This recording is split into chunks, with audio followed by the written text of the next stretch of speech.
Welcome to ABC FM. Today we're looking at a major world update.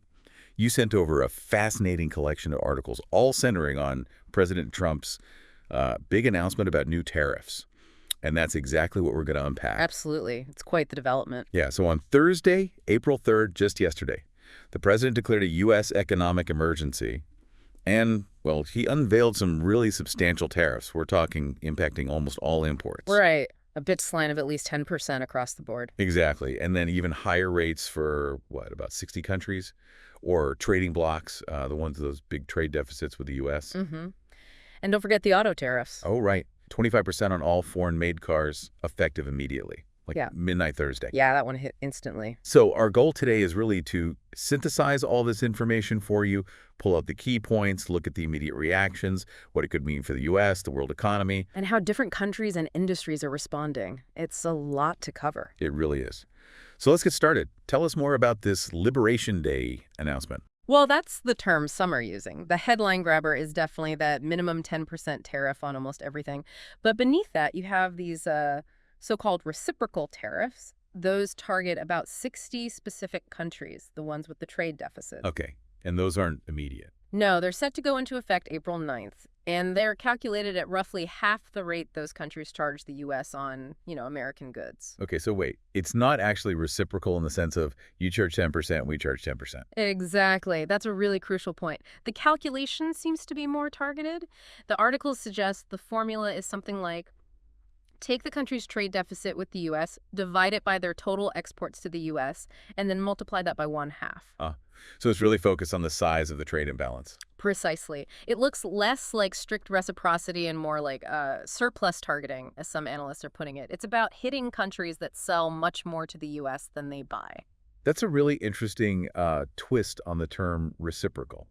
Now, you mentioned the car is 25% right away. Why single out autos like that? Well, the auto industry is, huge. It's a major global manufacturing sector, and there's been this long-running debate about imports versus domestic production jobs. Implementing it immediately, that 25% really sends a strong message about focusing on that specific industry. Okay. Were there any exceptions? Anyone get a pass on this new wave? Yes, Canada and Mexico are exempt, provided they're compliant with the USMCA agreement. So our North American neighbors are okay. Well, mostly okay with these new tariffs. It's important to remember that those earlier tariffs on steel and aluminum and some other things, those are actually still in place for Canada and Mexico. Right. So not a totally clean slate there. Definitely not. It just means they avoid this new, broader 10% plus and the reciprocal rates. Okay, got it. So specific calculation for reciprocal tariffs, big immediate hit on cars, partial exemption for USMCA partners. What happened in the markets when this all broke?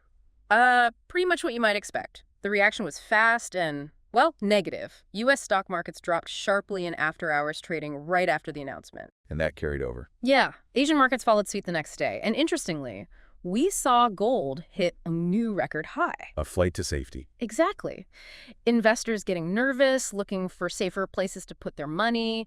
It signals a lot of uncertainty. Makes sense. What were the economists saying? What was the initial take from the experts?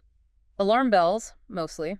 Widespread concern about potentially triggering a global recession. J.P. Morgan analysts, for example, put out a note suggesting that if these tariffs stick around, a U.S. and a global recession in 2025 is likely. Wow, that's stark. Recession prediction, what does that translate to for, regular people, the average household? That's the really worrying part. One economist estimated these tariffs could cost the average American household something like $5,000 a year. $5,000? How? Primarily through higher prices. The assumption is that importers, the companies bringing goods in, they're not just going to absorb that extra tariff cost. They'll pass it on to consumers. Some projections even suggest a potential 6% increase in the overall cost of living. Ouch.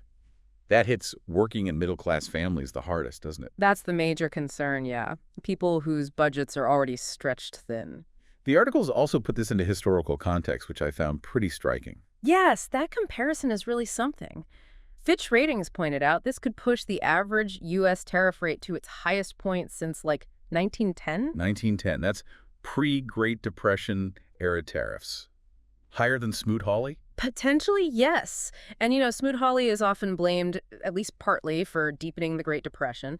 The International Chamber of Commerce went even further, calling it possibly the largest single tariff escalation in the U.S. in the last century. 100 years. Yeah. That really frames the magnitude of this move. It does. We're talking about a potentially historic shift in trade policy. Okay, so with a move this big, there are bound to be winners and losers, or at least groups who think they'll win or lose. What are we seeing there? Well, on the potential winner side, you have groups like the United Auto Workers Union. They came out in support of the auto tariffs. Their thinking being it brings jobs back. Right. The hope is that making foreign cars more expensive will incentivize companies to build more cars here in the U.S., boosting domestic jobs. Makes sense from their perspective. Yeah. But what of the other side of that coin? Car buyers, businesses. Yeah, exactly. The National Retail Federation, they're sounding the alarm. They basically say tariffs are just taxes on American importers, and those costs get passed straight to families. So higher prices on everything, not just cars. Right. And specifically on cars, dealership owners are really worried. They're talking about potential price jumps of anywhere from $5,000 to maybe even $20,000 on some imported models. $20,000. That prices a lot of people out of the market. Absolutely. It hits affordability hard, and dealers worry about plummeting sales, especially if they mainly sell imports. And it's not just cars and retail shelves, right? Other sectors are feeling the heat. Oh, definitely. The home building industry, for instance. Think about tariffs on lumber, aluminum, steel, key materials for construction. Driving up home prices even more in this market. That's the fear, making housing affordability, which is already a huge issue, even worse. What about agriculture? I know farmers are often caught in the crossfire of trade disputes. Big concerns there, too. The administration says this helps farmers, but the big worry is retaliation. Other countries slapping tariffs on U.S. farm exports, things like soybeans, pork, etc., that could really hurt farmers and ranchers who depend on those international markets. And even spirits and wine. Yep, the beverage industry is worried, too. Potential retaliatory tariffs could hit U.S. whiskey exports, for example, and also make imported wines and spirits more expensive for consumers here. It ripples through many sectors. It really sounds like the potential negative impacts are spread far and wide. Okay, let's zoom out. The international reaction. How's the rest of the world taking this Liberation Day? Not well. Not well at all. The reaction has been pretty swift and strongly negative. China, for instance, has already vowed resolute countermeasures. Their goods are facing a combined tariff rate of 54% now, so strong response isn't surprising. 54%. Wow. What about our closer allies? Canada, Europe. Canada's prime minister called the tariffs totally unwarranted and promised a strong response. The EU is prepping countermeasures too. They called it a major blow to the world economy. They're looking at a 20% tariff rate on their goods coming into the U.S. And Asia, Japan, Taiwan. Japan used more diplomatic language, calling it extremely regrettable. They're looking into whether it violates WTO rules or their trade agreement with the U.S., but no immediate retaliation announced yet. They face a 24% rate. Taiwan called its 32% tariff highly unreasonable and regrettable and said they'll make formal representations to the U.S. So basically, key trading partners are unhappy and weighing their options. Huh. What about smaller economies? You mentioned South Asia. Yeah, countries like Sri Lanka, Bangladesh, India, they rely heavily on exporting to the U.S., especially textiles and apparel. They're bracing for a significant hit. Sri Lanka faces a massive 44% tariff, Bangladesh 37%, India 26%. It could be really damaging for their economies. And even close allies like Australia and New Zealand. Even them. Australia's PM said the 10% tariff is not the act of a friend. New Zealand's leader called it not good for global economics. They're looking at 10-15% tariffs. We've also seen criticism from Norway, Switzerland, Sweden, Ireland, Poland, Denmark.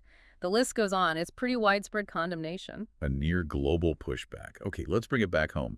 The political reaction here in the U.S. Is Washington united on this? Definitely not. It's split largely along party lines, though not entirely. Democrats in Congress have been very critical, calling it a tax on families, predicting a recession. Some even dubbed it Recession Day. Recession Day. Strong language. Very. And interestingly, some Senate Republicans actually voted with Democrats to rebuke the policy. So There's some GOP unease, too. So not lockstep support within the Republican Party. Not entirely, at least in the Senate. House Democrats are also trying to force a vote rebuking the tariffs. But presumably, many Republicans do support the president's move. Oh, absolutely. Many are backing him publicly. The argument you hear is that this is necessary to level the playing field, fight unfair trade practices, bring back manufacturing jobs. They echo the president's rhetoric about putting America first and correcting past trade imbalances. So, yeah, it's a very divisive issue domestically.